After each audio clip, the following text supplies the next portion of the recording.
Hello നമസ്കാരം. Sleeping pills audio ടൈമിലേക്ക് സ്വാഗതം. കർണൻ എന്ന നോവലിൻ്റെ 10ാമത്തെ അധ്യായത്തിലേക്ക്. അപ്പോൾ കുറ്റേരി മുരുകൻ്റെ വീട്ടിൽ ഇരിപ്പുമുറിയിലെ ഒരു കസേരയിൽ മുന്നിലെ ടീപ്പോയിലേക്ക് കാലുകൾ ഉയർത്തി വെച്ച് ചാരിയിരിക്കുകയായിരുന്നു മുരുകൻ. മുറിഞ്ഞ കൈകൾ പുറത്തു കാണാത്ത വിധം ഒരു ഷീറ്റ് മൂടി പുതച്ചിട്ടുണ്ടവൻ. ആശുപത്രിവാസം അവന് താടിയും മുടിയും ഒക്കെ സമ്മാനിച്ചിരിക്കുന്നു. അവൻ വീട്ടിലെത്തിയ നിമിഷം മുതൽ ആളുകളുടെ വരവായിരുന്നു കൂറ്റേരി മുരുകനെ കാണാൻ. നേരത്തെയുള്ള മുരുകൻ്റെ പ്രേതം, അങ്ങനെയാണ് ജനങ്ങൾക്ക് തോന്നിയത്. ഉള്ളിൽ തിങ്ങി നിൽക്കുന്ന നിരാശ മറച്ചവൻ എല്ലാവരോടും ചിരിക്കുകയും സംസാരിക്കുകയും ചെയ്തു. പലരും അവൻ ചിരിക്കുന്നത് കാണുന്നത് തന്നെ ആദ്യമായിട്ടാണ്. ആളുകൾ ഒന്നടങ്ങിയപ്പോൾ അവൻ വിളിച്ചു, അമ്മേ. അടുക്കളയിൽ എന്തോ ചെയ്യുകയായിരുന്നു അമ്മണിയമ്മ ഒരു ഗ്ലാസ് കാപ്പിയുമായി വേഗം അവൻ്റെ അടുത്തേക്ക് വന്നു. കുടുക്കി. അവർ ഗ്ലാസ് അവൻ്റെ ചുണ്ടോട് ചേർത്തു. എനിക്ക് വേണ്ട. മുരുകൻ മുഖം വെട്ടിച്ചു. പിന്നെ എന്തിനാ നീ എന്നെ വിളിച്ചേ? അവരെ നെറ്റി വിളിച്ചു. കണ്ട ഡാഷ് മക്കൾ എന്നെ കാണാൻ വരുന്നത് എന്നോടുള്ള സ്നേഹം കൊണ്ടല്ല, അത് എൻ്റെ ഈ അവസ്ഥ കണ്ട് സന്തോഷിക്കാനാണ്. ഒന്നും പുറത്ത് കാണിക്കുന്നില്ലെന്നേ ഉള്ളൂ. മുരുകൻ പല്ലു ഞെരിച്ചു. ആരും വരണ്ടാന്ന് പറയാൻ നമുക്ക് പറ്റുമോടാ? നാട്ടുകാരെമ്പോ ഇങ്ങനെ ഒരു ആപത്ത് പറ്റി ആശുപത്രിയിലായിട്ട് തിരിച്ചു വരുമ്പോൾ കാണാൻ വരും. ദേ, എൻ്റെ ക്ഷമയ്ക്ക് ഒരു അതിരുണ്ട്. വല്ലവിധേനയും കടിച്ചു പിടിച്ചിരിക്കുക ഞാൻ. ഇനി വയ്യ, ഉള്ളു കത്തുകയാ. അത് കുപ്പിയിലെ വല്ലതും ബാക്കിയിരിപ്പുണ്ടോ എന്ന് അമ്മയൊന്ന് നോക്കിയേ. ഇത്തിരി ആത്തി എന്നില്ലെങ്കിൽ ഉള്ളിലെ കത്തല നിൽക്കത്തില്ല. അമ്മണിയമ്മയുടെ മുഖം കറുത്തു. ഇത്രയും ദിവസം ആശുപത്രിയിൽ വെച്ച് കഴിക്കാതിരുന്നിട്ടും നിനക്കൊന്നും സംഭവിച്ചില്ലല്ലോ. ഇനി കഴിക്കണ്ട. ഒരു ജന്മം മുഴുവൻ കുടിക്കാനുള്ളത് മുഴുവൻ നീ കുടിച്ചു തീർത്തില്ലേ? മുരുകന് ആകെ പെരുത്ത് കള്ളി. ഇത് തള്ളേ. അവൻ ടീപ്പോയിൽ ചവിട്ടിത്തള്ളി ചാടി എഴുന്നേറ്റു. പുതച്ചിരുന്ന ഷീറ്റ് താഴെ വീണു. മുരുകൻ്റെ മുറിക്കൈ അമ്മയ്ക്ക് നേരെ ചാണ്ടി. എന്നെ കൂടുതൽ ഉപദേശിക്കാൻ വരരുതെന്ന് ഞാൻ പലവട്ടം പറഞ്ഞിട്ടുള്ളതാ. നിങ്ങൾക്ക് പറ്റില്ലെങ്കിൽ അത് പറ. എനിക്ക് പറ്റത്തില്ല, മുഖത്തടിക്കുന്ന പോലെ അവർ പറഞ്ഞു. അകത്ത് മദ്യരിപ്പുണ്ടെ നീ തന്നെ വന്നെടുത്ത് കുടിക്കി, ഞാനൊന്ന് കാണട്ടെ. മുഖമടച്ചൊരു അടി കിട്ടിയതുപോലെ തോന്നി മുരുകന്. കൈകളില്ലാത്ത തന്നെ ഇങ്ങനെ മകൻ്റെ മനസ്സ് അമ്മണിയമ്മ വായിച്ചു. ഒരു കാര്യം ചെയ്, തറയിൽ വീണ ഈ ഷീറ്റ് ഒന്നെടുത്ത് പുതച്ചു കാണിച്ചേ. അമ്മേ. വിഷമവും കോപവും ഒന്നിച്ചുണ്ടായി അവൻ അലറി. അതേടാ. അവരുടെ ശബ്ദം പതറി. ആദ്യം അവനവൻ്റെ സ്ഥിതി ഒന്ന് മനസ്സിലാക്ക്, എന്നിട്ട് ഇനിയെങ്കിലും അഹങ്കാരം ഒന്ന് കുറയ്ക്കേ. അമ്മേ. മുരുകൻ നിന്നൊരുങ്ങി. മോനെ. അമ്മണിയമ്മ മാവനെ ആശ്വസിപ്പിച്ചു. വിഷമം കൊണ്ട് പറഞ്ഞു പോയതടാ അമ്മ. നീ സ്വയം ഒന്ന് ചിന്തിച്ചു നോക്ക്. പണ്ട് നീ പറയുന്നതെന്തോ അനുസരിക്കുകയും പറയാതെ തന്നെ ചാരായം കൊണ്ടുതരാനും ഇവിടെ ആളുകളുണ്ടായിരുന്നു. അവരൊക്കെ എവിടെ പോയി? നീ വന്നിട്ട് ഇത്രയും നേരമായല്ലോ, ഒരുത്തനെ പോലും ഇങ്ങോട്ട് കണ്ടിട്ടില്ലല്ലോ. മുരുകൻ മറുപടി പറയാനാവാതെ സ്തബ്ധനായി നിന്നു. അമ്മണിയമ്മ കാപ്പി ഗ്ലാസ് മേശപ്പുറത്ത് വെച്ചിട്ട് തുറന്നു. ഇതാണ് മനുഷ്യജീവിതം. നമ്മെക്കൊണ്ട് പ്രയോജനമില്ലെന്ന് കണ്ടു കഴിഞ്ഞാൽ അതുവരെ തോളിലേറ്റി നടന്നവരൊന്നും തിരിഞ്ഞു നോക്കത്തില്ല. മുരുകന് തളർച്ച തോന്നി. വീണ്ടും കസേരയിലിരുന്നു. അമ്മണിയമ്മ ഷീറ്റെടുത്ത് അവനെ പുതപ്പിച്ചു. നിനക്കിപ്പോൾ എന്തിനും ഒരാൾ സഹായത്തിന് വേണം. അങ്ങനെയുള്ളവരെ സംഘടനയ്ക്ക് എന്തിനാടാ? ഇനി അങ്ങോട്ട് നിനക്ക് തിരിച്ചറിവിൻ്റെ കാലാണ്. മദ്യം കൊടുത്തും വാങ്ങിയുള്ള സൗഹൃദം ഒരിക്കലും നിലനിൽക്കില്ലെന്ന് നീ പഠിക്കും. അന്ന് നിനക്ക് ആവശ്യത്തിന് ചാരായം വാങ്ങിത്തന്ന് അവർ നിന്നെ സന്തോഷിപ്പിച്ചത് ഒരു പോരുകാളയെപ്പോലെ മുന്നിൽ നിർത്താൻ മാത്രം. ഇപ്പോൾ നീ അവരുടെ മുന്നിൽ കറിവേപ്പിലേക്ക് തുല്യ. മുരുകൻ ദീർഘമായി ഒന്ന് ശ്വസിച്ചു. അമ്മ പറയുന്നത് സത്യമാണ്, പക്ഷെ അതങ്ങോട്ട് അംഗീകരിക്കാൻ മനസ്സ് മടിക്കുന്നു. നിനക്കറിയോ, അവനരികിലേക്ക് അല്പം കൂടി ചേർന്ന് നിന്നു. നാളെ മുതൽ നമ്മൾ എങ്ങനെ ജീവിക്കും? ഒരു കിലോ അരി വാങ്ങിക്കാനുള്ള പണം പോലും ഇവിടെയില്ല. നെഞ്ചിലൊരു കുത്തു കിട്ടിയതുപോലെ മുരുകൻ പുളഞ്ഞു. മുന്നിലൊരു മരുഭൂമിയാണെന്ന് തിരിച്ചറിയുകയായിരുന്നു അവൻ. എങ്കിലും വല്ലവിധനയും പറഞ്ഞൊപ്പിച്ചു. അക്കാര്യത്തിൽ അമ്മ വിഷമിക്കണ്ട. ഇത്രയും നാൾ ഞാൻ പ്രവർത്തിച്ച സംഘടന ഇനിയുള്ള കാലം നമ്മുടെ കാര്യം നോക്കിക്കോളും. നോക്കും. എത്ര നാൾ? അമ്മയുടെ മുഖത്തും പുച്ഛം തിങ്ങി. 2-3 മാസം. ഒരുപക്ഷെ അത് കഴിഞ്ഞ് അവർ പിൻവാങ്ങും. മുരുകന് അതത്ര ദഹിച്ചില്ല. സംഘടനയ്ക്ക് വേണ്ടി തല്ലാനും കൊല്ലാനും അവസാനം ഈ അവസ്ഥയിൽ എത്തിച്ചേരാനും കാരണമായി തന്നെ സംഘടന ഉപേക്ഷിക്കുക. ആ വരുന്നിടത്ത് വെച്ച് കാണാം. നിറഞ്ഞ കണ്ണുകൾ ഒപ്പിയിട്ട് അവൻ കാപ്പി ഗ്ലാസ് അവൻ്റെ ചുണ്ടോട് ചേർത്തു. അന്നത്തെ ദിവസം പിറ്റേന്ന് ഉച്ചവരെയും തമ്പിസാരോ കൃഷ്ണനോ ഒന്നും മുരുകനെ കാണാൻ വന്നില്ല. പലചരക്കടക്കിലേക്ക് പോയ അമ്മ നിരാശയോടെ മടങ്ങിയെത്തുകയും ചെയ്തു. നേരത്തെ നിന്നെ പേടിച്ചിട്ട് കടക്കാരൻ സാധനങ്ങൾ തരുമായിരുന്നു. ഇന്നയാൾ പറഞ്ഞു, പഴയ കണക്കുകൾ തീർത്തിട്ട് ഇനി അങ്ങോട്ട് ചെന്നാൽ മതിയെന്ന്. അമ്മണിയമ്മ പറഞ്ഞത് കേട്ട് അമ്പരുന്ന് മുരുകൻ. അവൻ അത്രക്കായോ? വേണ്ട. ഇനി അതും പറഞ്ഞ് അയാളോട് മല്ലടിക്കാൻ പോകണ്ട. നമുക്ക് പട്ടിണി കിടക്കാം. അതാണ് അന്തസ്. മുരുകൻ മിണ്ടിയില്ല. അവൻ്റെ മനസ്സിലൂടെ പഴയ ചിത്രങ്ങൾ തെളിയുകയായിരുന്നു. കുറച്ചു കഴിഞ്ഞ് അവൻ എഴുന്നേറ്റു. ഞാനൊന്ന് പുറത്തു പോയിട്ട് വരാം അമ്മേ. എങ്ങോട്ടാ? നീ പോകണ്ട, അവർ തടഞ്ഞു. കുടിക്കാനൊന്നല്ല പോകുന്നത്.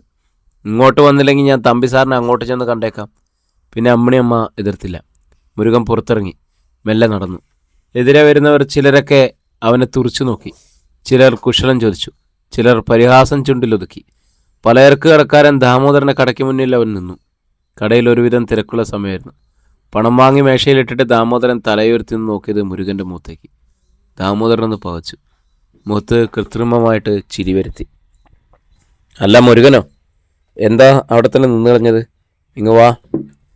മുരുകൻ്റെ കണ്ണുകൾ ചുവന്നു ചുരുങ്ങി. അവൻ അയാളെ ഒന്ന് സൂക്ഷിച്ചു നോക്കി. പണ്ട് തന്നെ കാണുമ്പോൾ മുണ്ടിൻ്റെ മടിക്കുത്തയച്ച് ഓടി മുന്നിൽ വന്നു നിന്നിട്ടുള്ളവന്. വരുന്നില്ല, ഒരിടം വരെ പോവാ, അവൻ തിരക്കി. താനെന്താ അമ്മ വന്ന് ചോദിച്ചിട്ട് സാധനങ്ങൾ കൊടുക്കാത്തത്? എനിക്ക് മനസ്സിലായിട്ട്. ദാമോദരൻ ചാടി എഴുന്നേറ്റു. കടയിലുണ്ടായിരുന്നവരെല്ലാം തിരിഞ്ഞു നോക്കി. ചോദിക്കുമ്പോഴൊക്കെ കോരിക്കോരി കൊടുക്കാൻ നീ എന്നെ ഒന്നും ഏൽപ്പിച്ചിട്ടില്ലല്ലോ. മുരുകൻ വിളറിപ്പോയി. എങ്കിലും അത്രയും പേരുടെ മുന്നിൽ വെച്ചുണ്ടായിരുന്ന ആ സംഭാഷണവും അവനെ ചൊടിപ്പിച്ചു. ദാമോദര, അവനെ ഒച്ചയുയർത്തി. വെറുതെ അലരണ്ട മുരുക. നിന്നെ ഞാൻ പേടിച്ചിരുന്ന സമയമൊക്കെ പണ്ട് നിന്നെ ഭയന്ന് ഒരുപാട് കാശിൻ്റെ പലചരക്ക് സാധനങ്ങൾ ഞാൻ കൊടുത്തു വിട്ടിട്ടുണ്ട്. അതൊക്കെ നാണമില്ലാതെ കുഴച്ചുരുട്ടി വിഴുങ്ങിയതിൻ്റെ കാശിങ്ങോട്ടാ വയ്ക്കുക ആദ്യം.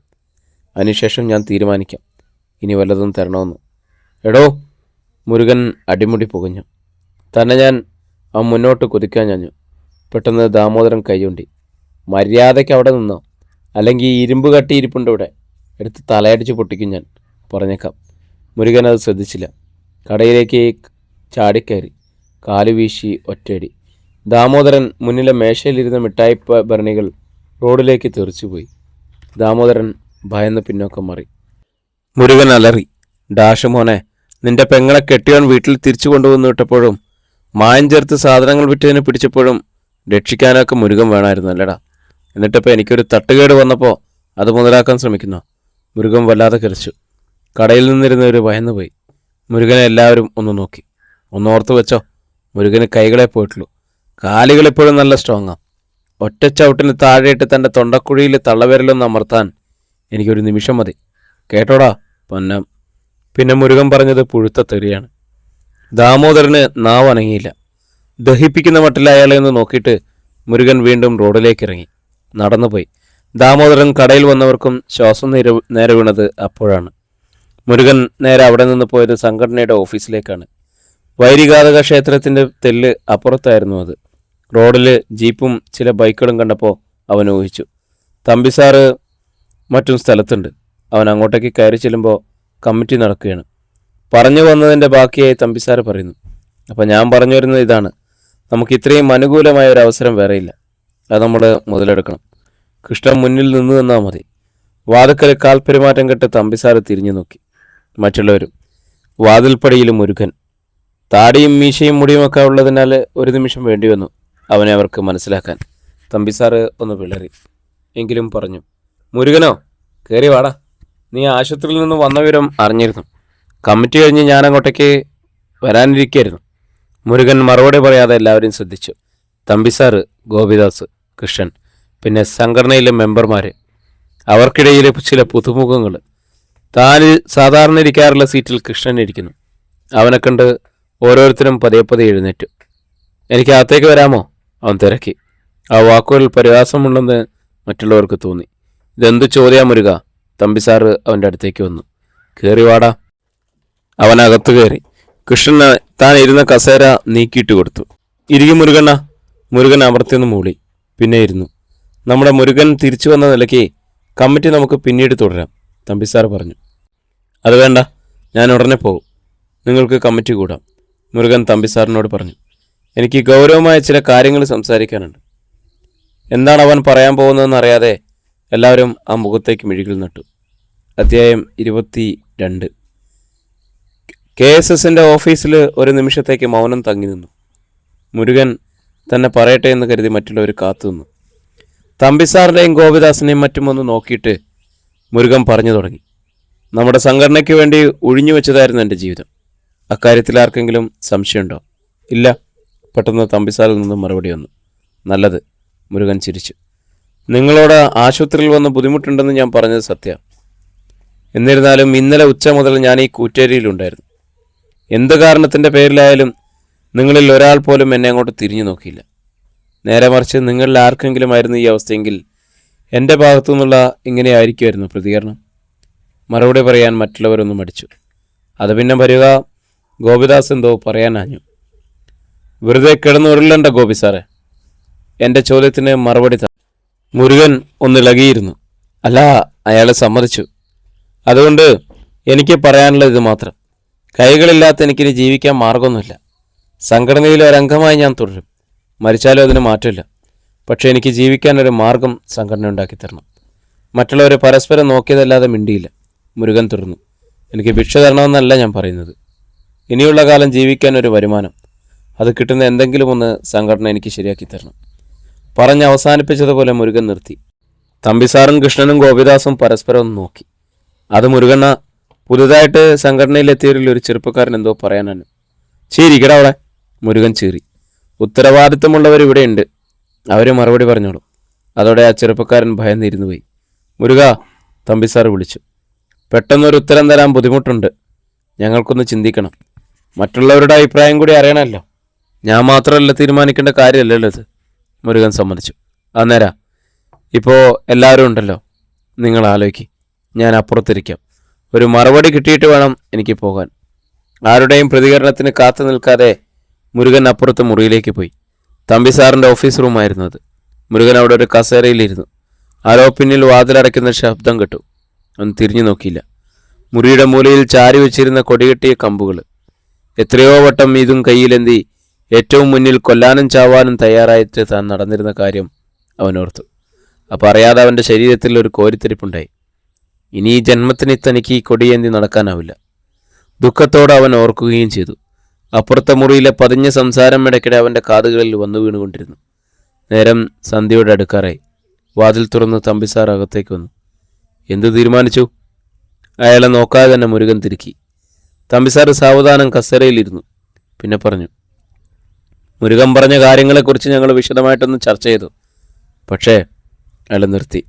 മുരുകൻ തമ്പിസാറിൻ്റെ കണ്ണുകളിലേക്ക് കത്തി കുത്തിയിറക്കുന്നത് പോലെ നോക്കി. അവിടെ പ്രകടമായ പതർച്ച അവൻ കണ്ടു. മുരുകൻ പറഞ്ഞതിനോട് പൂർണ്ണമായി യോജിക്കാൻ അവർക്കാവുന്നില്ല. വലിയൊരു തുക നൽകാൻ സംഘടനയുടെ പക്കൽ പണമില്ല. തമ്പിസാർ മേശപ്പുറത്തിരുന്ന പേപ്പർ വെയിറ്റ് എടുത്ത് വെറുതെ തിരിച്ചുകൊണ്ടിരുന്നു. മുരുകൻ്റെ ഇമകൾ ചിമ്മിയതുപോലുമില്ല. തമ്പിസാറിൻ്റെ മുഖത്തൊന്ന് തറഞ്ഞ പോലെ നോക്കിയിട്ട് അവൻ നിന്നു. ഒരു സിഗരറ്റ് കത്തിക്കാനുള്ള സാവകാശം എടുത്തിട്ട് തമ്പിസാർ തുറന്നു. അതുകൊണ്ട് തീരുമാനം ഇതാണ്. തൽക്കാലത്തെ ആവശ്യങ്ങൾക്കായി ചെറിയൊരു തുക തന്ന് സഹായിക്കാനേ സംഘടനയ്ക്ക് കഴിയും. തമ്പിസാർ അവനെ നോക്കാതെയാണ് പറഞ്ഞത്. ഇതാരുടെ തീരുമാനമാണ്? തമ്പിസാറിൻ്റെയോ? മുരുകൻ പല്ലുഞരിച്ചുകൊണ്ട് തിരക്കി. ഭൂരിപക്ഷത്തിൻ്റെ. ഇതിൽ തമ്പിസാർ ഏത് ഭാഗത്താണ്? അതിനൊരു മറുപടി പറയാൻ അയാൾ ഒഴിഞ്ഞു മാറിക്കളഞ്ഞു. പിന്നെ മേശ തുറന്ന് 100-ൻ്റെ ഒരു കെട്ടിന് ഓട്ടെടുത്ത് മേശപ്പുറത്തേക്ക് വെച്ചു. 10,000 രൂപയുണ്ട്. 10,000 ഉലുവ. മുരുകൻ്റെ മുഖം വക്രിച്ചു. തമ്പിസാറേ, ഞാനിവിടെ ഭിക്ഷ ചോദിക്കാൻ വന്നതല്ല, അത് മറക്കരുത്. കമ്മിറ്റി തീരുമാനം ഇതാണ് മുരുക. അല്ലെങ്കിൽ പിന്നെ എൻ്റെ കയ്യിൽ നിന്നും വേണ്ട. അയാൾ പൂർത്തിയാക്കാൻ മുരുകൻ സമ്മതിച്ചില്ല. അവൻ എഴുന്നേറ്റു. ആരുടെയും പോക്കറ്റിൽ നിന്നും ഒരു പരിതാപവും എനിക്ക് വേണ്ട. ആണിനെപ്പോലെ ജീവിച്ചവനാണ് ഞാൻ. അങ്ങനെ തന്നെ മരിക്കുകയും ചെയ്യും. അമ്മ കഴിഞ്ഞ ദിവസം പറഞ്ഞതുപോലെ തന്നെ സംഭവിച്ചല്ലോ എന്ന് മുരുകൻ ഓർത്തു. ഞാൻ ഇറങ്ങുന്നു തമ്പിസാറെ. അവൻ തിരിഞ്ഞു നടക്കാനാഞ്ഞു. അപ്പോൾ ഈ രൂപ? തമ്പിസാർ എഴുന്നേറ്റു. അത് സംഘടനയ്ക്ക് തന്നെ ഇരിക്കട്ടെ. ഇനിയും ഉണ്ടാകുമല്ലോ ഇതുപോലെയുള്ള ആവശ്യങ്ങൾ. അന്നുപകരിക്കും. 2 അടി നടന്നിട്ട് അവൻ തിരിഞ്ഞു നിന്നു. പോകുന്നതിന് മുമ്പ് ഇങ്ങനെ ഒരു തീരുമാനം എടുത്തവരോട് 2 വാക്ക് സംസാരിക്കണം എനിക്ക്. മുരുകൻ കമ്മിറ്റി കൂടിയ മുറിയിലെത്തിയപ്പോഴേക്കും തമ്പിസാർ പിന്നാലെ എത്തി. പുച്ഛഭാവത്തിൽ മുരുകൻ എല്ലാവരെയും നോക്കി. ഇതിൽ ഭൂരിപക്ഷം ആരൊക്കെയാണെന്ന് എനിക്കൊന്ന് അറിഞ്ഞാൽ കൊള്ളാം. എനിക്ക് ഭിക്ഷ തരണമെന്ന് അഭിപ്രായപ്പെട്ടവർ. കൃഷ്ണനും ഗോപിദാസും മുഖം തിരിച്ചു കളഞ്ഞു. മറ്റാരും മിണ്ടിയില്ല. ഒരുത്തൻ്റെ അണ്ണാക്കിൽ നാക്കിലടാ. അവനെ പെരുത്തു കയറി. മുരുകണ്ണ, ബഹളം വെച്ച ആൾക്കാരെ കൊണ്ട് അതും ഇതും പറയക്കരുത്. കൃഷ്ണൻ അവനെ തടയാൻ ശ്രമിച്ചു. നീ മിണ്ടാതെ ഇരിക്കടാ. എനിക്കത് അറിയണം. അതിനുള്ള അവകാശം എനിക്കുണ്ട്. അങ്ങനെയൊക്കെ പറയുകയാണെങ്കിൽ ഇവിടെ ഇരിക്കുന്ന ഓരോ അംഗത്തിനുമില്ല അവകാശങ്ങൾ. മിണ്ടാതെ നിന്നിരുന്ന ഗോപിദാസ് സംസാരിച്ചു. അതേ അവകാശം വെച്ചുകൊണ്ട് തന്നെയാവും അവരും അങ്ങനെ ഒരു തീരുമാനമെടുത്തത്. ഓഹോ. മുരുകൻ തോളിന് മീതെ കൂടി തലതിരിച്ച് ഗോപിദാസിനെ ഒന്ന് നോക്കി. അങ്ങനെയാണെങ്കിൽ ഒന്ന് പറഞ്ഞേ ഗോപി സാറേ, ഈ പ്രസ്ഥാനത്തിന് വേണ്ടി എൻ്റെ അത്രയും പ്രവർത്തിച്ചിട്ടുള്ളവർ, ചോര ഒഴുക്കിയിട്ടുള്ളവർ മറ്റാരൊക്കെയുണ്ട്? മുരുകൻ, പണ്ടുണ്ടതും പാളയിൽ തൂറിയതൊന്നും ഇവിടെ പറയണ്ട. അവസരം വരുമ്പോൾ ഓരോ മെമ്പർമാരും പ്രവർത്തിച്ചിരിക്കും. നേരത്തെ മുരുകനോട് സംസാരിച്ച പുതിയ മെമ്പർ പറഞ്ഞു, നിന്നോടല്ലടാ നായേ പറഞ്ഞത് മിണ്ടിപ്പോകരുതെന്ന്. ചോദിച്ചതും ഒറ്റക്കുതിപ്പായിരുന്നു മുരുകൻ. ആ ചെറുപ്പക്കാരൻ്റെ നെഞ്ചിൽ ചവിട്ടേറ്റ് കസരകൾക്കിടയിലൂടെ മറിഞ്ഞു. മിന്നൽ പോലെ മുരുകൻ അവൻ്റെ നെഞ്ചിൽ ആഞ്ഞു ചവിട്ടി. അപ്രതീക്ഷിതമായ ഈ ആക്രമണത്തിൽ ആർക്കും അവനെ തടയാനായില്ല. അടുത്ത നിമിഷം മലർന്നു കിടന്നിരുന്ന അവൻ്റെ തൊണ്ടക്കുഴിയിൽ മുരുകൻ്റെ വലതുകാലിലെ തള്ളവിരൽ അമർന്നു. ചെറുപ്പക്കാരൻ്റെ വായ തുറന്നുപോയി. നിലവിളിക്കാനാവാതെ അവൻ കൈകാലിട്ട് പിടച്ചു. മുരുകൻ അവനെ കൊല്ലുമെന്ന് മറ്റുള്ളവർക്ക് ഉറപ്പായി. കൃഷ്ണനും ഗോപിദാസും ഒന്നിച്ചു മുന്നോട്ടഞ്ഞു. മുരുകനെ വട്ടമിട്ട് പിടിച്ചു. മുരുക വേണ്ട, ഞാനാണ് പറയുന്നത്. ഗോപിദാസ് അവനെ വലിച്ചു മാറ്റാൻ ശ്രമിച്ചു. കൃഷ്ണനും ഒപ്പം ചേർന്നു. പക്ഷെ മുരുകനെ തടയാൻ അവർക്ക് കഴിഞ്ഞില്ല. അവസാനം മറ്റുള്ളവർ കൂടി വന്ന് അവൻ്റെ കാല് ബലമായി പിടിച്ചു മാറ്റി. മുരുകൻ കുതറിക്കൊണ്ടിരുന്നു. എൻ്റെ കൈകളെ പോയിട്ടുള്ളൂ. കൈകളേക്കാൾ എൻ്റെ കാലുകൾക്കാടാ പ്രകടശേഷി, അറിയാമോ മുരുകൻ? അതുവരെ എല്ലാം കണ്ടും കേട്ടും മിണ്ടാതെ നിന്നിരുന്ന തമ്പിസാറ് കനത്ത ശബ്ദത്തിൽ വിളിച്ചു. ഇത്രയും നേരം നീ പറഞ്ഞത് കേട്ടു, ചെയ്ത പ്രവൃത്തികൾ കണ്ടു. ഒന്നും മിണ്ടാതെ ഞാൻ നിന്നു. അതെൻ്റെ ബലഹീനതയായിട്ട് നീ കാണരുത്. ആ ഭാവമാറ്റം കണ്ട് മുരുകനൊന്ന് പകച്ചു. അതെ, തമ്പിസാറ് തുറന്നു. ഇനി ഇവിടെ നിന്ന് ഷോ കാണിക്കാൻ ശ്രമിച്ചാൽ ജീവനോടെ ഇവിടെ നിന്ന് പുറത്തു പോകില്ല നീ. മറ്റുള്ളവർ പിടിവിട്ടു. മുരുകൻ ശില പോലെ നിന്നു. തമ്പിസാറ് തന്നെയാണ് ഈ പറഞ്ഞത്. അവൻ്റെ ചവിട്ടേറ്റ ചെറുപ്പക്കാരൻ മറ്റുള്ളവരെ താങ്ങിയേൽപ്പിച്ച് കസരയിലിരുത്തി. കഴുത്തിലെ കശോരുക്കൾ തകർന്നതുപോലെ അവൻ ശ്വാസം കഴിക്കാൻ പാടുപെട്ടു. മുരുകന് പോകാം, തമ്പിസാറിൻ്റെ കൽപ്പന. തീക്കൊള്ളി കൊണ്ടാരോ കുത്തിയതുപോലെ മുരുകനൊന്ന് പിടഞ്ഞു. കൊള്ളാം തമ്പിസാറെ, നന്നായി. ഇപ്പം ഞാൻ പോകുന്നു. പക്ഷേ ഒന്നോർത്തോ, ഈ കൂറ്റേരിയിൽ തന്നെയുണ്ട് ഞാൻ. മറക്കണ്ട, നിങ്ങളിൽ നിന്നും ഞാൻ ഒരുപാട് പാഠങ്ങൾ ഉൾക്കൊണ്ടു. അതുകൊണ്ട് മുന്നിൽ നിർത്തി ഇനി കളിപ്പിക്കാൻ നിങ്ങൾ പുതിയതായിട്ട് ഈ കുറ്റേരിൽ നിന്നൊരു ചെറുപ്പക്കാരനെ കിട്ടുമെന്ന് കരുതണ്ട. വെല്ലുവിളിയാണോടാ? തമ്പിസാറ് പുച്ഛിച്ചു. അതെ, മുരുകൻ പറഞ്ഞു. വന്നത് വന്നു. ഇനിയൊരു ചെറുപ്പക്കാരനെ നിങ്ങൾക്ക് വഴിതെറ്റിക്കാൻ ശ്രമിച്ചാലേ നിങ്ങൾക്കുണ്ടല്ലോ മക്കള്, നിങ്ങൾ നിധി പോലെ അകലെ വിട്ട് പഠിപ്പിക്കുന്നവർ, ഫലം അനുഭവിക്കുന്നത് അവരായിരിക്കും. മറുപടിക്ക് കാക്കാതെ മുരുകൻ വെട്ടിത്തിരിഞ്ഞപ്പോൾ മുന്നിൽ കൃഷ്ണൻ. മുരുകണ്ണ, ഞങ്ങളൊക്കെ സംഘടനയിലുണ്ടെന്ന് മറക്കണ്ട. ചി, എന്നാടാ നീയൊക്കെ സംഘടന കണ്ടത്? വഴിമാറടാ, മുരുകൻ അലറി. കൃഷ്ണൻ ഞെട്ടലോടെ വഴിമാറി. ഇന്നത്തെ എൻ്റെ അനുഭവം തന്നെയായിരിക്കും നാളെ നിങ്ങൾക്കും. ഓർത്തു കണ്ടു നിന്നോ. ചെറുപ്പക്കാരൻ പരസ്പരം നോക്കിയതേ ഉള്ളൂ. മുരുകൻ പുറത്തേക്ക് ഇറങ്ങുമ്പോൾ കൃഷ്ണൻ പറയുന്നത് കേട്ടു. നമ്മുടെ സംഘടനയിലെ എൻ്റെ അച്ഛനടക്കം ഒരുപാട് പേര് കൊല്ലപ്പെടുകയും ഒത്തിരി പേർക്ക് അംഗവൈകല്യം ഉണ്ടാവുകയും ചെയ്തിട്ടുണ്ട്. അന്നൊന്നും ഇല്ലാത്ത ഒരു നടപടി ഇനിയും വേണ്ട. തമ്പിസാറ് അതിൻ്റെ തുടർച്ചയായിട്ട് പറഞ്ഞു. പണ്ടിവനെ ഒത്തിരി സഹായിക്കേണ്ടി വന്നിട്ടുണ്ട് നമുക്ക്. അന്നതല്ലാതെ വേറെ മാർഗമൊന്നും ഉണ്ടായിരുന്നില്ല. എന്ന് വെച്ച് ഇനിയും സഹിക്കുക എന്ന് പറഞ്ഞാൽ റോഡിലേക്ക് ഇറങ്ങുമ്പോൾ എന്തോ ഓർത്തിട്ടെന്ന് വേണം മുരുകൻ അമർത്തിയെന്ന് മൂളി. പിറ്റേന്ന് ഞായറാഴ്ചയായിരുന്നു. രാവിലെ തന്നെ കർണൻ കുഞ്ഞമ്പൂവിനെയും ശക്തിധരനെയും വിളിച്ചു. നിങ്ങളിങ്ങോട്ട് വരണം, നമുക്ക് റഷീദിൻ്റെ വീട്ടിലേക്ക് പോകണം. 1 മണിക്കൂർ കഴിഞ്ഞാലും മൂവരും റഷീദിൻ്റെ വീട്ടുമുറ്റത്തെത്തി. വെട്ടുകത്തി കൊണ്ട് പച്ച മട്ടൽ വെട്ടിപ്പിളർത്തി വെയിലത്തിടുകയായിരുന്നു സുഹറ. അവരെ കണ്ടതും തട്ടം നേരെയിട്ട് അവൾ എഴുന്നേറ്റു. തെരഞ്ഞെടുപ്പ് കഴിഞ്ഞപ്പോൾ ഞാൻ കരുതി കർണനെ ഇനി കാണാനേ കിട്ടത്തില്ലെന്ന്. സുഹറ ചിരിച്ചു. ആന്താ ഉമ്മ, ഞാനിവിടെയൊക്കെ തന്നെയല്ലേ? കർണനും ചിരിച്ചു. റഷീദ് എന്തേ? കുളി കഴിഞ്ഞ് അവൻ മുറിയിലോട്ട് കയറിയിട്ടുണ്ട്. അപ്പോഴേക്കും വടികുത്തി റഷീദ് തിണ്ണയിലേക്ക് വന്നു. ആരൊക്കെയത്? കയറി വാ. അവൻ തിണ്ണയിലേക്ക് കയറി ബെഞ്ചിലിരുന്നു. റഷീദും, പറ, എന്തൊക്കെയാണോ വിശേഷങ്ങൾ? കാല് വയ്യാത്ത കാരണം ഞാൻ പുറത്തേക്കൊന്നും പോകാറില്ല. ആരേലും പറയുന്നത് കേട്ട കാര്യങ്ങളൊക്കെ അറിയുന്നത്. അവൻ സങ്കടത്തിൽ ചിരിച്ചു. കർണൻ അവൻ്റെ വലതുകാലിലേക്ക് നോക്കി. പിന്നെ പെട്ടെന്ന് കണ്ണുകൾ പിൻവലിച്ചു. വിശേഷങ്ങളൊക്കെ നീയും അറിഞ്ഞിട്ടുണ്ടാവുമല്ലോ. സൊസൈറ്റിയിലെ പ്രശ്നങ്ങൾ, ബാലേട്ടനെയും ശശാങ്കൻ സഖാവിൻ്റെയും അറസ്റ്റ്. അറിഞ്ഞു. ദ്രോഹികൾക്ക് അങ്ങനെ തന്നെ വേണം. നിങ്ങൾക്ക് കുടിക്കാൻ എന്താ വേണ്ടത്? സുഹറ അവർക്ക് ഇഞ്ചിയും മുളകും ഉള്ളിയും ഇടിച്ചു വരുത്തി മോരും വെള്ളം കൊണ്ടുവന്ന് കൊടുത്തു. സഫിയയും ഷായര എന്തേ? ഗ്ലാസ് തിരികെ നൽകുമ്പോൾ കർണൻ തിരക്കി. സഫിയ പാനൂരിലൊരു തുണിക്കടയിൽ നിൽക്കുക. ഷായര അകത്തുണ്ട്. അല്പനേരത്തെ മൗനം. കർണൻ പറഞ്ഞു. ഞങ്ങൾ വന്നതൊരു നിർദ്ദേശം വെക്കാനാ. റഷീദ് ഇവിടെ തന്നെ ഇങ്ങനെ ഇരുന്നാൽ പറ്റില്ലല്ലോ. അല്ലാതെ പിന്നെ ഞാൻ എന്ത് ചെയ്യാനാ കർണ? റഷീദ് അവനെ സൂക്ഷിച്ചു നോക്കി. എന്തെങ്കിലും ചെയ്യണം, അത് പറയാനാ പോകുന്നത്. നിനക്ക് ചെയ്യാൻ പറ്റുന്ന ജോലി. ടെലിഫോൺ ബൂത്ത് കൊണ്ടൊന്നും ഇനി കാര്യമില്ല. ഓരോരുത്തർക്കും 3-4 സെൽഫോൺ വീതമുണ്ട്. കച്ചവടം കിട്ടുന്ന ഭാഗത്തൊരു പെട്ടിക്കടയോ അതല്ലെങ്കിൽ ഒരു ലോട്ടറി ഏജൻസിയോ അതുപോലെ മറ്റെന്തെങ്കിലും. അതിൽ താല്പര്യമില്ലെങ്കിൽ പഴക്കടയോ പച്ചക്കറിയോ മലഞ്ചരക്കടയോ അങ്ങനെ എന്തെങ്കിലും. അതിനൊരു സഹായം വയ്ക്കണമെന്ന് മാത്രം. ഇതിൽ നിനക്ക് താല്പര്യമുള്ളതുകൊണ്ട് ഏത് വേണമെങ്കിലും തിരഞ്ഞെടുക്കാം. ഒന്നും ചെയ്യാതെ ജനങ്ങളുമായിട്ട് സഹകരിക്കാതെ ഇവിടെ ഇരിക്കാൻ ഏതായാലും നിന്നെ ഞങ്ങൾ സമ്മതിക്കത്തില്ല. റഷീദ് സന്ദേഹത്തോടെ ഉമ്മയെ നോക്കി. സുഹറയാണ് മറുപടി പറഞ്ഞത്. എന്തിനാണെങ്കിലും കാശ് വേണ്ട മോനെ. വേണം. ചെറിയ തുക മാസാമാസം തിരിച്ചടയ്ക്കുന്ന വിധത്തിൽ സ്വയം തൊഴിലിനായിട്ട് സൊസൈറ്റിയിൽ നിന്നും ഞാൻ ലോൺ തരപ്പെടുത്തി തരാം. എന്താ? കറൻ പറഞ്ഞു. റഷീദിൻ്റെ മുഖം തെളിഞ്ഞു. സുഹറയുടെയും. ഞങ്ങളങ്ങനെ മോനോട്. സുഹറ പൂർത്തിയാക്കാൻ കർണൻ സമ്മതിച്ചില്ല. നന്ദിയൊന്നും വേണ്ടുമോ, നമ്മുടെ അവകാശം. സർക്കാർ പാവങ്ങളെ സഹായിക്കേണ്ടത് ഞാനൊരു ഇടനാലക്കാരൻ മാത്രം. അവൻ എഴുന്നേറ്റു. അപ്പോൾ എന്ത് ബിസിനസ്സാണെന്ന് തീരുമാനിക്കുക. നാളെയോ മറ്റന്നാളോ ഞാനിങ്ങോട്ട് വരാം. അപ്പോൾ അദ്രുക്കായൊന്ന് കാണട്ടെ. കർണൻ അദ്രുമാൻ കിടന്നിരുന്ന സ്ഥലത്തേക്ക് നോക്കി. 2 ദിവസത്തിന് ശേഷം കർണൻ രാവിലെ കോപ്പറേറ്റീവ് ബാങ്കിലെത്തി 2ാം നിലയിലെ തൻ്റെ ഓഫീസ് റൂമിൽ കടന്നിരുന്നു. സെക്രട്ടറിയുടെ ചാർജ് വഹിക്കുന്ന ക്ലർക്ക് പാസ്സാക്കാനുള്ള ലോണുകളുടെയും മറ്റും അത്യാവശ്യ പേപ്പറുകൾ മുന്നിലേക്ക് വന്നു. ഇന്നലെ ജാമ്യത്തിലിറങ്ങിയ ബാലൻ സഖാവ് എന്നെ വിളിച്ചിരുന്നു. കർണൻ മുഖമുയർത്തി. ബാങ്കിലെ കാര്യങ്ങൾ എങ്ങനെ പോകുന്നു എന്ന് ചോദിച്ചു. എന്നിട്ട് താനെന്ത് പറഞ്ഞു? ഭംഗിയായിട്ട് പോകുന്നെന്ന്. പിന്നൊന്നും ചോദിച്ചില്ലേ? അതയാൾ മടിച്ചു. കർണൻ ചിരിച്ചു.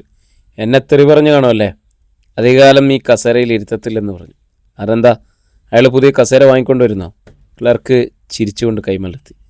പെട്ടെന്ന് ബാങ്കിന് മുന്നിലൊരു ബഹളം. ക്ലർക്ക് വരാന്തയിലേക്ക് ഓടി. പിന്നാലെ കർണനും. കൈവരിയിൽ കൈകുത്തി വന്ന് കർണൻ താഴേക്ക് നോക്കി. ബാങ്കിന് വാതിലിന് നേർക്ക് മുറ്റത്താണ് ബഹളം. കൊല്ലടാ പട്ടിയെ! വാസുവൻ കൈചൂണ്ടി അലർന്നു. 4-5 ആളുകൾ ചുറ്റും നിന്ന് അയാൾ അടിച്ചു. മറ്റൊരാൾ അയാളെ കാലുവാരി നിലത്തിട്ടു. പിന്നെ ആ സംഘം അയാളെ ചവിട്ടിപ്പിടിച്ച് ഇടിക്കാൻ തുടങ്ങി. ആരാത്? കർണൻ ക്ലർക്കിനെ നോക്കി. അറിയില്ല സർ. കർണൻ താഴേക്ക് പാഞ്ഞു. അധ്യായം 23. തറയിൽ കിടന്ന മനുഷ്യനെ ഒന്ന് ചലിക്കാൻ പോലും കഴിയാത്ത വിധം ചവിട്ടിപ്പിടിച്ചിരിക്കുകയാണ് വാസവനും സംഘവും. കർണൻ അവിടെ കാൽക്കീഴിലേക്ക് നോക്കി. 2 മുറിക്കൈകൾ അയാൾ കണ്ടു. തറയിൽ കിടക്കുന്ന ഷാളം. കർണൻ വല്ലാതൊന്ന് കിടുങ്ങി. വാസവ മാറാൻ. കർണൻ വാസവനെ പിടിച്ചു മാറ്റി. ഇല്ല കർണ, ഒരുപാട് SPMകാരുടെ ചോരയൊഴുക്കിയിട്ടുള്ളവനാണ് ഈ പട്ടി. ഇന്നിവനെ ഞങ്ങൾ കൊല്ലും. വാസവൻ വീറോടെ പറഞ്ഞു. ഇങ്ങനെ ഒരവസരത്തിന് വേണ്ടി കാത്തിരിക്കായിരുന്നു ഞങ്ങൾ. കാര്യം എന്താണെങ്കിലും ഇനി അയാളെ തൊട്ടുപോകരുത്. അതൊരു കൽപ്പനയായിരുന്നു. വാസവൻ്റെ കൂടെ ഉണ്ടായിരുന്നവർ പിന്നോട്ട് മാറി. വാസവൻ പല്ല് ഞെരിച്ചെന്തോ പുരുവിർത്തു. അപ്പോഴേക്കും ബാങ്ക് ജീവനക്കാരും മറ്റും അവിടെ വന്ന കസ്റ്റമേഴ്സ് എല്ലാം അവർക്ക് ചുറ്റുമൊരു വലയം തീർത്തിരുന്നു. തറയിൽ കമന്ന് കിടന്നിരുന്ന മനുഷ്യനെ കർണൻ ഒന്നുകൂടി നോക്കി. കൈകൾ കണ്ടപ്പോൾ അത് കുറ്റേരി മുരുകനാണെന്ന് വ്യക്തമായി. മണ്ണിളകിയ പറമ്പിൽ വെട്ടിയിട്ടിരിക്കുന്ന ഒരു വാഴപ്പിണ്ടി പോലെ ചലനമില്ലാതെ കിടക്കുകയാണ് മുരുകൻ. കർണൻ കുനിഞ്ഞു. പിന്നെ മുറുക്കയിൽ പിടിച്ച് മുരുകനെ വലിച്ചുയർത്തി. താടിയിലും മീശയിലേക്ക് ചോരയും മണ്ണും. പണിപ്പെട്ട് കണ്ണുകൾ തുറന്ന് മുരുകൻ കർണനെ നോക്കി. എന്തോ പറയാനായി വായ തുറന്നതും ഒരു കവിൾ ചോര കൂടി പുറത്തേക്ക് ഒഴുകി വീണു. കർണന് വല്ലായ്മ തോന്നി. അവൻ കർച്ചീഫ് എടുത്ത് മുരുകൻ്റെ മുഖത്തും വസ്ത്രത്തിലും പറ്റിയിരുന്ന മണ്ണും ചോരയും തട്ടിക്കുടഞ്ഞു. വാസവനും മറ്റ് SPMകാരും അതൊട്ടും ഇഷ്ടപ്പെടാത്ത മട്ടിൽ നിൽക്കുകയായിരുന്നു. കർണൻ എല്ലാവരോടുമായിട്ട് പറഞ്ഞു. തിരിച്ചടിക്കാൻ ശക്തിയുള്ള ശത്രുക്കളെയാണ് നമ്മൾ നേരിടേണ്ടത്. അല്ലാതെ ആരും മറുപടി പറഞ്ഞില്ല. തറയിൽ കിടന്ന മണ്ണ് പുരണ്ട ഷാളെടുത്ത് കുടഞ്ഞ് കർണൻ മുരുകനെ പുതപ്പിച്ചു. പിന്നെ തിരക്കി. നീ എന്തിനാ വന്നത്? ഒന്ന് കാണാൻ. അവൻ്റെ ശബ്ദം ചിലമ്പിപ്പോയി. നിനക്കറിയില്ലേ ഞങ്ങൾക്ക് നിന്നോടുള്ള ശത്രുത? അല്ല, അതുണ്ടാക്കി വെച്ചത് നീ തന്നെയാണല്ലോ. അതുകൊണ്ട് ഇപ്പോൾ കിട്ടിയത് നീ അർഹിക്കുന്നതായിരിക്കുമെന്ന് വിചാരിക്കുക. മുരുകൻ്റെ തലകുനിഞ്ഞു. എന്തായാലും എന്നെ കാണാൻ വന്നല്ലേ, നീ കയറി വാ. ഇനി നിന്നെ ആരും ഒന്നും ചെയ്യത്തില്ല. ആളുകൾ വഴിമാറി. കർണൻ്റെ പിന്നാലെ മുരുകൻ കുനിഞ്ഞ ശിരസോടെ 2ാം നിലയിലേക്ക് പോയി. കർണൻ തൻ്റെ സീറ്റിലിരുന്നിട്ട് എതിരെ കിടന്ന കസേരയിലേക്ക് കൈചൂണ്ടി. ഇരിക്കി. ഒന്ന് മടിച്ചിട്ടാണെങ്കിലും മുരുകൻ ഇരുന്നു. അല്പനേരത്തെ മൗനം. കർണൻ മുരുകനെ പഠിക്കുകയായിരുന്നു. കൊലവിളിയുമായി ആരെയും ഭയപ്പെടാതെ നടന്നിരുന്ന കൂറ്റേരി മുരുകനാണിപ്പോൾ. ഇപ്പോൾ അങ്ങനെ ആരും പറയില്ല. അത്രയ്ക്കുണ്ട് മാറ്റം. കണ്ണുകളിൽ കത്തി നിന്നിരുന്ന പകയ്ക്ക് പകരം ഇപ്പോൾ ഒരുതരം നിർവികാര ഭാവം. കാരണം മേശപ്പുറത്തിരുന്ന ബസർ അമർത്തി. പ്യൂണെത്തി. എടാ, ഒരു സോഡ നാരങ്ങ വെള്ളം കൊണ്ടുപോവാ. സോഡ വേണോ? പ്യൂൺ മുരുകനെ രൂക്ഷമായി നോക്കിയിട്ട് തിരിച്ചുപോയി. മുരുക, കർണൻ വിളിച്ചു. ഭിത്തിയിൽ എവിടെയോ നോക്കിയിരിക്കുകയായിരുന്ന മുരുകൻ കണ്ണുകൾ പിൻവലിച്ചു. ഇനി തമ്മിൽ കാണുന്ന നിമിഷം നിന്നെ കൊല്ലുമെന്ന് ഞാൻ ഒരിക്കൽ പറഞ്ഞിരുന്നു. ആ വാചകം ഇപ്പോൾ പിൻവലിക്കുന്നു. പകയ്ക്ക് പകരം നിന്നോടൊപ്പം എനിക്ക് പുച്ഛമാണ് തോന്നുന്നത്. ഒരു സംഘടനയുടെ പേരിൽ നിരപരാധികളെ വേട്ടയാടിയ നിനക്ക് വിധി തന്നെ അവസാന ശിക്ഷ തന്നല്ലോ. മുരുകൻ മിണ്ടിയില്ല. കർണൻ തുടർന്നു. ഇതാണ് മുരുക ജീവിതം. എത്ര നാൾ എന്നുറപ്പിക്കാതെ ഈ ആയുസ്സിൽ എന്തൊക്കെ സംഭവിക്കുമെന്ന് ആർക്കറിയാം. വാസ്തവത്തിൽ നീ അഭിനയിക്കുകയായിരുന്നു. സിനിമയിലെ ക്ലൈമാക്സിൽ മരിക്കുമെന്ന് നേരത്തെ അറിഞ്ഞുകൊണ്ട് വില്ലൻ കഥാപാത്രം അഭിനയിക്കുന്നത് പോലെ. അഭിനയം കഴിഞ്ഞപ്പോൾ വില്ലനെ എല്ലാവരും വെറുത്തു അല്ലേ? കാരണം ഞാൻ മുരുകൻ പറയാൻ വന്നത് വിഴുങ്ങി. എനിക്കറിയാം KSSകാർക്ക് ഇനി നിന്നെ വേണ്ട. പക്ഷെ പണ്ട് നീ തകർത്തെറിഞ്ഞ കുടുംബങ്ങൾക്ക് നിന്നെ വേണം. പക തീർക്കാൻ. അത് നീ മറക്കണ്ട. പ്യൂൺ നാരങ്ങ വെള്ളവുമായിട്ട് വന്നു. അവിടെ വെക്ക്. കർണൻ മുരുകൻ്റെ മുന്നിലെ വേഷയിലേക്ക് ആംഗ്യം കാട്ടി. പ്യൂൺ വെറുപ്പോടെ അതവിടെ വെച്ചു. കുടിക്ക്. ഒരു കടൽ കുടിച്ച് വറ്റിക്കാനുള്ള ദാഹമുണ്ടായിരുന്നു മുരുകന്. സ്ട്രോ ചുണ്ടുകൾക്കുള്ളിലാക്കി അവനത് വലിച്ചു കുടിക്കുന്നത് കർണൻ നോക്കിയിരുന്നു. മുരുകൻ കുടിച്ചു തീർത്തു. മതിയോ? മതി, അവൻ വായ തുറന്ന് പറഞ്ഞു. കർണനിൽ നിന്നും ഇങ്ങനെ ഒരു പെരുമാറ്റം ഞാൻ പ്രതീക്ഷിച്ചില്ല. ഇങ്ങനെ നിന്നോട് ഞാൻ ഇടപെടുന്നത് പുച്ഛം കൊണ്ടാണ് മുരുക. ആരും പറഞ്ഞതുകൊണ്ട് വിഡ്ഢിവേഷം കെട്ടി നീ. അവസാനം ഒന്നുമല്ലാതായതിനെക്കുറിച്ച് എനിക്കിവിടെ പുച്ഛം. കൈകൾ രണ്ടുമില്ലാത്ത നീ ഒന്നുമല്ലെന്ന് തിരിച്ചറിഞ്ഞല്ലോ. അതുതന്നെ എൻ്റെ പ്രതികാരം. കർണൻ കസേരയിൽ പിന്നോട്ട് ചാഞ്ഞിരുന്നു. നിനക്ക് സിഗരറ്റ് വേണോ? വായിലിട്ട് ചവയ്ക്കാൻ. വേണ്ട, ഞാനത് നിർത്തി. മദ്യപാനം? അതും. നല്ലത്. അപ്പോഴിനി നന്നാകാൻ തീരുമാനിച്ചു. അതുപോട്ടെ, എന്നെ കാണാൻ വന്നത്? എനിക്കൊരു ലോൺ വേണം. എന്തിന്? ജീവിക്കാൻ. നിന്നെ സംഘടനക്കാർ സഹായിക്കില്ലേ? മറുപടി പറയാൻ അവനൊന്ന് മടിച്ചു. പിന്നെ മെല്ലെ അറിയിച്ചു. ഞാൻ അവരുമായിട്ട് തെറ്റി. ഞാൻ ഊഹിച്ചു. അത് സ്വാഭാവികം. അവർക്കിനി നിന്നെ എന്തിനാ? ഒരു ലോൺ? എന്താ എൻ്റെ ലോണിൻ്റെ കാര്യം? ലോൺ എടുത്ത് എന്ത് ചെയ്യാനാണ് ഉദ്ദേശിക്കുന്നതെന്ന് പറയണം. മറ്റു വരുമാനമൊന്നുമില്ലാത്തതിനാൽ വീടും വസ്തുവും പണയപ്പെടുത്തേണ്ടി വരും, കർണൻ പറഞ്ഞു. അങ്ങനെ ചെയ്യാം. എന്നാലും ഒരു പ്രശ്നമുണ്ട്. ഏതായാലും ഒരു അപേക്ഷ തന്നേക്കുക. അടുത്ത ആഴ്ച ബോർഡ് മീറ്റിങ്ങിൽ വെക്കാം. പക്ഷെ ഭൂരിപക്ഷം പേരും എതിർക്കാനാണ് സാധ്യത. മുരുകൻ്റെ മുഖം മുങ്ങി. സാരമില്ല, ഞാനൊന്ന് ശ്രമിക്കാം. എങ്കിൽ ഞാനങ്ങോട്ട്. മുരുകൻ എഴുന്നേറ്റു. ശരി. കർണൻ പെട്ടെന്ന് പോക്കറ്റിൽ നിന്നും ഏതാനും രൂപ നോട്ടുകളെടുത്തു മടക്കിക്കൊണ്ട് അവൻ്റെ അടുത്തെത്തി. മറ്റാരും കാണുന്നില്ലെന്ന് ഉറപ്പാക്കിയിട്ട് അവൻ്റെ പോക്കറ്റിലിട്ടു. വേണ്ട വേണ്ട കർണ, മുരുകൻ തെന്നിമാറാൻ ശ്രമിച്ചു. ഇരിക്കട്രാ. നിന്നോടുള്ള സഹതാപം കൊണ്ടു തരുന്നൊന്നല്ല. എന്നോട് ചങ്കുറപ്പോടെ നിന്ന് പോരാടിയിട്ടുള്ള യോദ്ധാവാണ് നീ. നീ അതിനുള്ള സമ്മാനമായിട്ട് കൂട്ടിക്കോ. നിൻ്റെ ഇപ്പോഴത്തെ അവസ്ഥ എനിക്കറിയാം. ഇനി ഈ പണം തിരികെ തരണമെന്ന് തോന്നിയാൽ ലോൺ കിട്ടുമ്പോൾ മടക്കി തന്നോളൂ. അതോടെ മുരുകൻ പണം സ്വീകരിക്കാൻ തയ്യാറായി. ഒരിക്കൽ കൂടി കർണനോട് യാത്ര പറഞ്ഞിട്ട് മുരുകൻ അവിടെ നിന്നിറങ്ങി. പുറത്തു വന്നപ്പോൾ അറിയാതെ അവൻ്റെ കണ്ണുകൾ നിറഞ്ഞു. കർണൻ വരാന്തയിൽ പോയി നോക്കി നിന്നു. മുരുകൻ ഗേറ്റ് കടന്ന് റോഡിൽ മറിയുന്നു. അവൻ്റെ അവസ്ഥയെക്കുറിച്ച് ചിന്തിച്ചുകൊണ്ട് കർണൻ പിൻവാങ്ങി. ഈ സംഭവം അപ്പോൾ തന്നെ ബാങ്ക് ജീവനക്കാരിൽ ആരോ സഖാവ് ബാലനെ വിളിച്ചറിയിച്ചു. ബാലൻ ധർമ്മടൻ ശിവനെയും. ശിവൻ മറുപടി നൽകി. ഇനിയൊരു കൂട്ടിക്കാഴ്ച നമ്മളൊരിക്കലും വില കുറച്ച് കണ്ടുകൂടെ പാല. അതുകൊണ്ട് ഇന്ന് തന്നെ നമുക്കൊന്ന് കൂടണം. നിന്റെ നാട്ടിൽ വെച്ച്. വേണ്ട, നേരെ ധർമ്മടം ബീച്ചിലേക്ക് പോര്. ശശാങ്കനെയും വാസവനെയും കൂട്ടിക്കോ. ശരി സഖാവേ.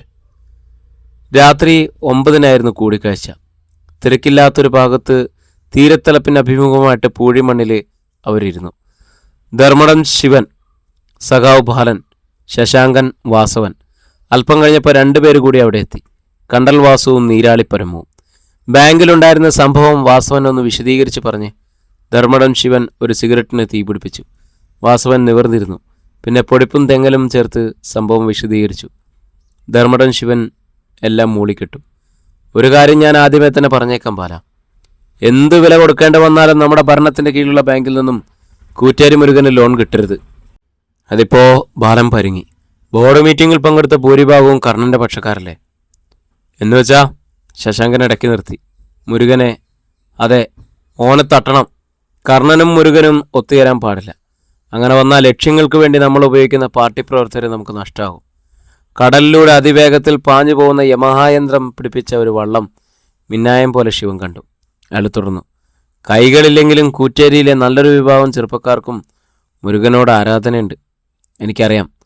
പന്ന്യന്നൂരിൽ കർണനോടും അങ്ങനെ തന്നെയാണ്. ആ നിലയ്ക്ക് അവരെ ഒത്തുചേർന്നാലുണ്ടല്ലോ, ധർമ്മടൻ ശിവൻ മുൻകൂട്ടി കാണുന്നത് നേരെയാകുമെന്ന് തോന്നി മറ്റുള്ളവർക്ക്. ഓൻ്റെ കാര്യം എനിക്ക് വിട്ടേര് സഖാവേ. ഓനെ ഞാൻ തീർത്തോളാം, വാസുവൻ ഉറപ്പിച്ച് പറഞ്ഞു. കർണൻ ഇടയ്ക്ക് കയറിയില്ലായിരുന്നെങ്കിൽ ഇന്ന് തന്നെ ഞാനത് ചെയ്തേനെ. പോയത് പോട്ടെ. ഏതായാലും നീ ഒറ്റയ്ക്ക് പോകണ്ട. വാസുവും പരമവും നിന്റെ ഒപ്പം വരും. എല്ലാം വ്യക്തമായി തീരുമാനിച്ച ശേഷം മതി ആക്രമം. ഓ, മങ്ങിയ ഇരുട്ടിൽ വാസവൻ കണ്ടൽ വാസുവിനെയും നീരാളി പരമുവിനെയും നോക്കി. അതുപോലെ മറ്റൊരു കാര്യം, ബാലൻ ശശാങ്കനെയും ഇങ്ങനെ പുറത്തിറങ്ങാതെ വീട്ടിൽ തന്നെ കഴിഞ്ഞാൽ പോരാ. പാർട്ടിയിൽ നിന്നും സസ്പെൻഡ് ചെയ്തെങ്കിലും നിങ്ങൾ ജംഗ്ഷനിലേക്ക് ഇറങ്ങണം, ജനങ്ങളുമായിട്ട് ഇടപഴകണം. അത് കേട്ടപ്പോൾ ശശാങ്കൻ ഒന്ന് അറച്ചു. നമ്മുടെ സഖാക്കളാണെങ്കിലും ഏത് രൂപത്തിലായിരിക്കും പ്രതികരിക്കുക എന്നറിയത്തില്ലല്ലോ. ഏതായാലും കൊല്ലുകയൊന്നുമില്ലല്ലോ. ആ ദിവസങ്ങളിൽ അവരെന്തെങ്കിലും പറഞ്ഞെന്നിരിക്കും. ക്ഷമയോടെ കേൾക്കുക, ക്ഷമിക്കുക. നമ്മൾ രാഷ്ട്രീയക്കാർ തന്ത്രശാലികളല്ലേ. ജനത്തെ പതുക്കെ പതുക്കെ കയ്യിലെടുക്കണം. ഈ എൻ്റെ കാര്യം തന്നെ നിങ്ങൾക്കറിയില്ലേ? സഖാവ് ബാലൻ മിണ്ടാതിരിക്കുന്നത് കണ്ടൽവാസു ശ്രദ്ധിച്ചു. എന്തുപറ്റി സഖാവേ? ഞാൻ ആലോചിക്കുന്ന ഇതൊന്നുമല്ല. അയാൾ തിരിഞ്ഞ് തെങ്ങിൻ തോപ്പിന് നിരക്കെ ചൂണ്ടി. ഒരുപാട് പ്രതീക്ഷയോടെയാണ് ആ സ്ഥലം വാങ്ങിയത്. ബാങ്കിലെ പണം തിരിച്ചടയ്ക്കേണ്ടി വന്നാൽ അത് വിൽക്കേണ്ടി വരും. അതിന് ആരും മറുപടി പറഞ്ഞില്ല. പെട്ടെന്നെന്തോ ഓർത്തതുപോലെ ശശാങ്കൻ പറഞ്ഞു, കർണൻ്റെ പെങ്ങള് രേഷ്മയുടെ വിവാഹം വീണ്ടും തീരുമാനിച്ചു, ശക്തിയുമായിട്ട്. ധർമ്മടൻ ശിവന്റെ കണ്ണുകൾ മുറുകി. താൻ ശക്തിയെ പാട്ടിലാക്കാൻ ശ്രമം നടത്തി പരാജയപ്പെട്ടതും ബാലനിൽ നിന്നും ശശാങ്കിൽ നിന്നും അയാൾ മറച്ചുവെച്ചു. അതെയോ? കല്യാണം നടന്നാലും അയാൾ നാട്ടിൽ തന്നെ കാണുമല്ലോ. നമ്മുടെ കയ്യിൽ വന്നു ചേരാതിരിക്കില്ല. അയാൾ പല്ല് കടിച്ചു. ശ്രദ്ധിക്കേണ്ട മറ്റൊരാൾ കൂടിയുണ്ട്, ആ CI ഷാവുൽ ഹമീദ്. നമ്മളെ ഒതുക്കാൻ ഓനെ വീണ്ടും ഇവിടെ അയച്ചിരിക്കുക. പിടികൊടുക്കരുത്. അയാൾ എഴുന്നേറ്റു. മുണ്ടിൽ പറ്റിയ പൂഴിമണ്ണ് തട്ടിക്കളഞ്ഞു. അപ്പോൾ പറഞ്ഞതുപോലെ വാസുവും പരമവും സഹായം ഏതു നേരത്ത് വേണമെങ്കിലും വാസുവും വിളിച്ചാൽ മതി. വാസുവിൻ്റെ നമ്പർ കൂടി വാങ്ങിച്ചോ? ശരി സഖാവേ. ലാൽ സലാം. വാസുവൻ തലയാട്ടി. ലാൽ സലാം. ധർമ്മടൻ ശിവൻ ചെന്ന് ഇന്നോവയിൽ കയറി. കാറ് തെങ്ങിൻ തോപ്പിനിടയിലൂടെ റോഡിലേക്ക് പാഞ്ഞുപോയി. അല്പനേരം കൂടി അവിടെ നിന്നിട്ട് മറ്റുള്ളവരും പിരിഞ്ഞു. 2 ദിവസത്തിന് ശേഷം രാവിലെ പൂമുഖത്തിരുന്ന് പത്രം വായിക്കുകയായിരുന്നു സഖാവ് ബാലൻ. ആരോ മുരടനക്കുന്നത് കേട്ടാണ് അയാൾ മുഖമുയർത്തിയത്. സിറ്റൗട്ടിന് താഴെ കർണൻ. ബാലൻ ഞെട്ടി, എങ്കിലും പെട്ടെന്ന് മുഖത്ത് ചിരി വരുത്തി. അല്ല, ആരിത്? കർണനോ? കർണൻ ചിരിച്ചു. കയറിയിരിക്കടാ.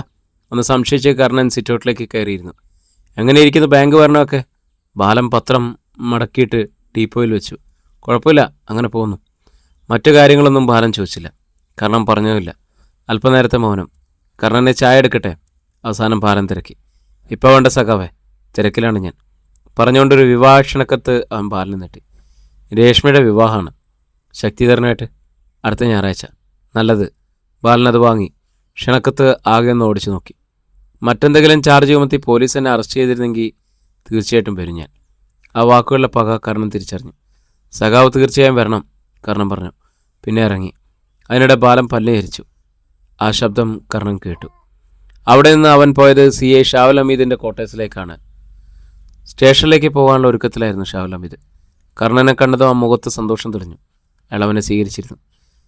ഞാനിവിടുന്ന് പോകുമ്പോഴുള്ള പദവിയല്ലല്ലോ കർണനിപ്പോൾ. അതൊക്കെ അങ്ങനെ സംഭവിച്ചു പോയതാ സാർ. കാര്യം എന്തായാലും എനിക്ക് ബോധ്യപ്പെട്ടു. ശശാങ്കനും ബാലനും ഇതിൽ പരം ഒരടി കിട്ടാനില്ല. ഇനി ഏത് കാര്യത്തിനും ഞാനൊപ്പമുണ്ട്. കർണൻ ധൈര്യമായിട്ട് നീങ്ങിക്കോ. Thank you sir. അവൻ ഷാവുൽ ഹമീദിനെ വിവാഹത്തിന് ക്ഷണിച്ചു. തീർച്ചയായും ഞാൻ വരും കർണ, പക്ഷെ സൂക്ഷിക്കണം. ചതി ഏത് ഭാഗത്തു നിന്നാണെന്ന് അറിയാൻ പറ്റില്ലല്ലോ. എനിക്കറിയാം സാർ. അവിടെ നിന്നും അവൻ പെട്ടെന്നിറങ്ങി. വിവാഹദിനം അടുക്കുകയാണ്. കുഞ്ഞമ്പവും സുരേഷൊക്കെ ഏത് കാര്യത്തിനും കർണൻ്റെ ഒപ്പമുണ്ട്. സഖാവ് ബാലനും ധർമ്മടൻ ശിവനും ശശാങ്കനും തമ്മിൽ വീണ്ടും സന്ധിച്ചു. ഇത്തവണ തലശ്ശേരിയിൽ വെച്ചാണ് അവർ മൂവരും കണ്ടത്. സഖാവെ നമ്മളെയൊക്കെ വെല്ലുവിളിച്ചുകൊണ്ട് നടത്തുന്ന വിവാഹമാണിത്. അത് നടന്നാൽ ബാലൻ അസ്വസ്ഥനായി. ധർമ്മടൻ ശിവൻ സാവധാനത്തിൽ പുഞ്ചിരിച്ചു. അത് നടക്കുമെന്ന് നിനക്കെന്താ ബാല ഇത്ര നിശ്ചയം? ബാലൻ സംശയത്തോടെ അയാളെ നോക്കി. ധർമ്മടൻ ശിവൻ തലമുടി പിന്നോട്ട് തടവി. ഒന്നും മിണ്ടാതെ അയാളെ തന്നെ നോക്കിയിരിക്കുകയായിരുന്നു ശശാങ്കൻ. ധർമ്മടൻ ശിവൻ പറഞ്ഞു, ആ വിവാഹം നടക്കില്ല. മാത്രമല്ല, അതോടുകൂടി നമുക്കെതിരെ നിൽക്കുന്ന നല്ലൊരു വിഭാഗം ആളുകളും ഇല്ലാതാകുകയും കർണനെ വെറുക്കുകയും ചെയ്യും. എങ്ങനെ? ബാലനും ശശാങ്കനും ഒന്നിച്ചാണ് തിരക്കിയത്. അതൊക്കെ വഴിയെ പറഞ്ഞു തരാം ഞാൻ. പക്ഷേ ഒരു കാര്യം ഞാൻ ഉറപ്പു നൽകുന്നു, അവിടെ ഉണ്ടാകുന്ന ഏത് പ്രശ്നത്തിനും നമ്മളെ ആരും സംശയിക്കില്ല. പോരെ? അത് മതി, അത് മതി. എങ്കിൽ നിങ്ങൾ പോയിക്കോ. ധർമ്മടൻ ശിവൻ തിരക്കി. ആരാ ജീപ്പ് ഓടിക്കുന്നത്? ഞാനാ. ശശാങ്കൻ തലയിളക്കി. വേണ്ട, വാസു ഓടിച്ചോളും. അതിൻ്റെ കാരണം അന്വേഷിക്കാൻ ശശാങ്കൻ നാവിളക്കിയതാണെങ്കിലും ചോദിച്ചില്ല. അവർ പുറത്തു വരുമ്പോൾ കണ്ടൽ വാസു ജീപ്പിൻ്റെ ഡ്രൈവിംഗ് സീറ്റിൽ കയറിയിരിപ്പുണ്ട്. കയറിക്കോ. അയാൾ ജീപ്പ് സ്റ്റാർട്ട് ചെയ്തു. ബാലൻ മുന്നിലും ശശാങ്കൻ പിന്നിലും കയറി. ഇരുളിനെ തുളച്ചുകൊണ്ട് ഒരു വണ്ട് പോലെ ജീപ്പ് പാഞ്ഞുപോയി. യാത്രക്കിടയിൽ ആരും സംസാരിച്ചില്ല. മുന്നിലൊരു വളവ്. അത് വെട്ടിത്തിരിഞ്ഞ് അല്പം കഴിഞ്ഞപ്പോൾ ഒരു തോടും കലുക്കും. മുറുകെ പിടിച്ചോ പറഞ്ഞതും കണ്ടൽ വാസു ആക്സിലേറ്റർ ഞെരിച്ചു. ബ്രേക്ക് പോയതുപോലെ ഒരു ജീപ്പിന്റെ കുതിപ്പ്. വാസു ബാലൻ എന്തോ പറയാനാഞ്ഞു. അതിനു മുമ്പ് വാസു ജീപ്പ് മനഃപൂർവ്വം കലിങ്കിലിടിപ്പിച്ചു. കരിങ്കല്ലുകളും സിമന്റും വെളിച്ചത്തിൽ ചിതറി. അടുത്ത നിമിഷം ജീപ്പ് കരണം മറിഞ്ഞ് തോട്ടിലേക്ക് പതിച്ചു. അതിലേക്ക് വെള്ളം ഇരച്ചു കയറി. പ്രിയരെ, നമ്മുടെ കഥ ഇവിടെ തുടരുകയാണ് കേട്ടോ. ഇതിന്റെ അടുത്ത ഭാഗമായിട്ട് നാളെ നമ്മൾ വീണ്ടും കാണുന്നു. ഒത്തിരി സ്നേഹത്തോടെ നിങ്ങളുടെ സ്വന്തം Jashi Wayanad on sleeping pills audio time.